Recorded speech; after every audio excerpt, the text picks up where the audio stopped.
नमस्ते। आज का पाठ है अनमोल वचन।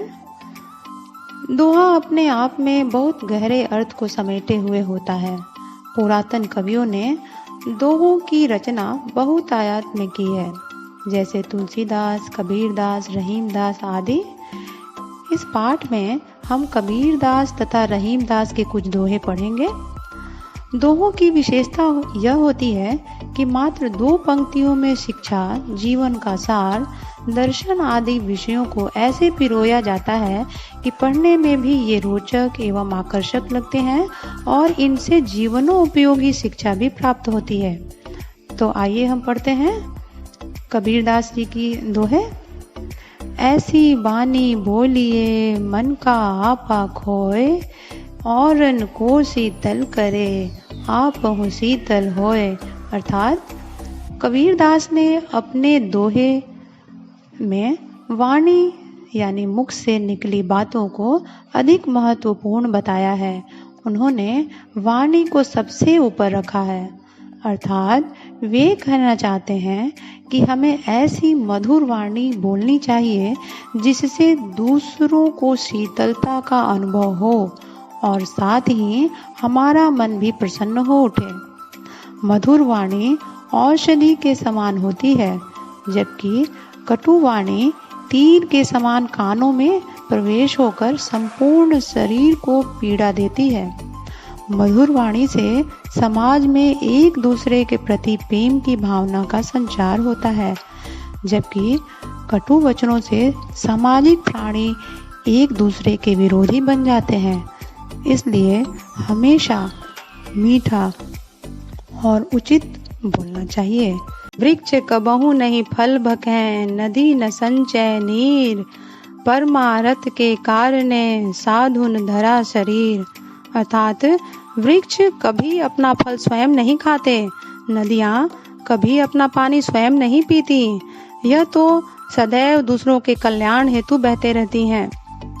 हमें भी अपने जीवन को आदर्शवादी बनाते हुए परोपकार की भावना रखना चाहिए। वैसे ही एक साधु भी अपने सुख दुख कष्टों की चिंता न करके औरों के लिए अपने शरीर आत्मा से कल्याण का भाव रखता है। काल करे सो आज कर, आज करे सो अब, पर में परलय होएगी, बहुरी करेगो कब। अर्थात कबीरदास जी समय की महत्ता बताते हुए कहते हैं कि जो कल करना है उसे आज करो और जो आज करना है उसे अभी करो, क्योंकि समय का कोई भरोसा नहीं, पता नहीं कब प्रलय हो जाए। इसलिए शुभ काम को कभी कल पर मत टालो, फौरन कर डालो। समय का सदुपयोग करने वाले को सभी सुखों की प्राप्ति होती है। जो व्यक्ति अपना कार्य समय पर करता है उसे कोई व्यग्रता नहीं रहती। समय पर कार्य करने वाला व्यक्ति अपना ही भला नहीं करता, वरन अपने परिवार, ग्राम तथा राष्ट्र की उन्नति में भी सहायक होता है। रहीमन निजमन की बिथा, मन ही राखो गोए, सुनी लय हैं लोग सब, बांट न लय हैं कोय। अर्थात यह सच है, क्या मित्र वही होता है जो दुख दर्द में काम आता है। यह भी कहा गया है कि अपने दुख दर्द बांटने से उसकी पीड़ा कम हो जाती है। पर अपना कौन है, किसे दोस्त माना जाए, इसकी क्या कसौटी है।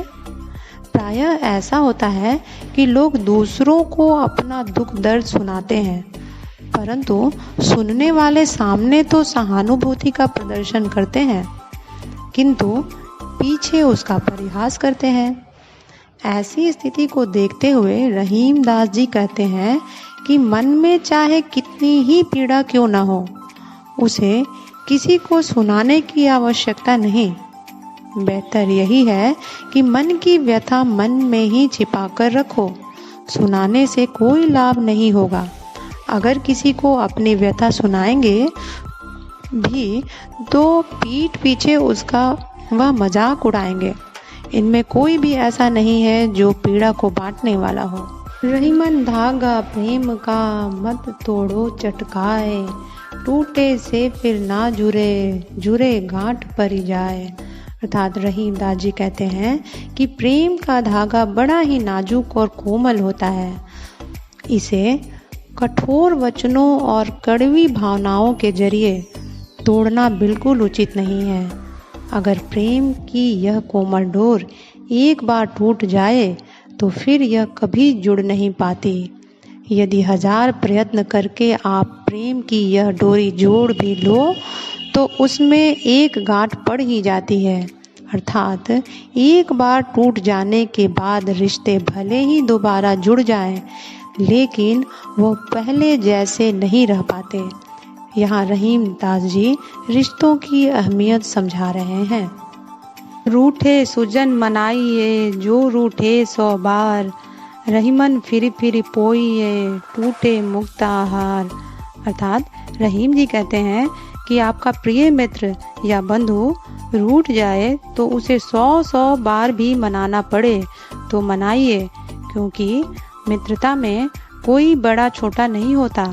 छोटी छोटी बातों से यूं मित्रता को तोड़ा नहीं जाता। यह संबंध असाधारण होता है। जैसे मोतियों का हार जितनी बार भी टूट जाता है तो उसे फिर से पिरोकर बना लिया जाता है।